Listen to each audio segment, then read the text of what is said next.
How to quilt. For beginners. Here is a beginner's guide on how to make a quilt. Choose a quilt pattern if you are making your first ever quilt. Start with something small to help you learn the basic techniques. Gather tools and materials. You will need a sewing machine, rotary cutter, cutting mat, ruler, thread, fabric, batting, and backing fabric. Cut the patchwork. Cut the fabric into the required shapes and sizes according to your chosen pattern. Sew the patchwork. Sew the pieces together to create the quilt top. Base the quilt. Layer the quilt top, batting, and backing fabric together and base them in place. Quilting stitches. Quilt the layers together.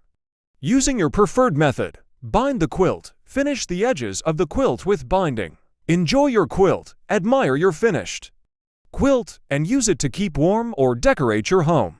I hope this helps.